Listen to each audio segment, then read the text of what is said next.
In the grand arena of Valhalla, the third round of Ragnarok began with a tension so thick it felt like the weight of the ocean itself.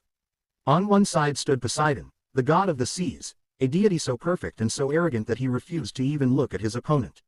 On the other side stood Kojiro Sasaki, a man known throughout history not for his victories, but as history's greatest loser. For the first time in the tournament, humanity wasn't sending a conqueror or a king. They were sending a man who had spent his entire life, and even his afterlife, perfecting the art of losing and learning.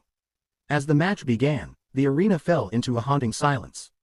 Poseidon didn't move, and neither did Sasaki. In the mind of the old swordsman, thousands of battles were already playing out. Using his thousand-image defense, Sasaki was simulating every possible strike the god could make, and in every single mental scenario, he was being slaughtered. To the audience, it looked like a stalemate, but to Sasaki, he was dying 1,000 deaths before the first physical blow was even struck. Finally, realized he couldn't wait for the perfect opening, he had to create one. Poseidon's response was a blur of divine speed. With his trident, he unleashed Amphitrite, a rain of thrusts so fast they looked like a solid wall of steel. Sasaki, moving with the grace of a man who had fought every master in history, dodged by hairbreadths, his sword singing as it parried the god's overwhelming power.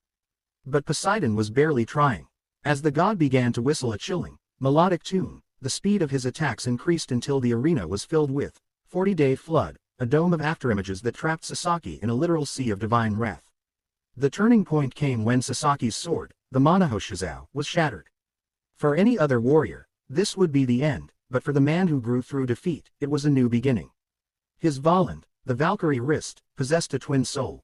The broken shards of his blade transformed into two swords, allowing Sasaki to dual-wield the styles of his greatest rivals. He wasn't just fighting as Kojiro Sasaki anymore, he was fighting with the collective techniques of every master he had ever lost to. He evolved in the middle of the storm, his Manju Musou, allowing him to sense not just the god's movements, but the very vibrations of the air and the heartbeat of the arena. In a final, breathtaking exchange, the loser did the impossible. He looked the god of the seas in the eye and saw through his perfection. Poseidon, fueled by a rage that a mere mortal could stand against him, lunged with everything he had.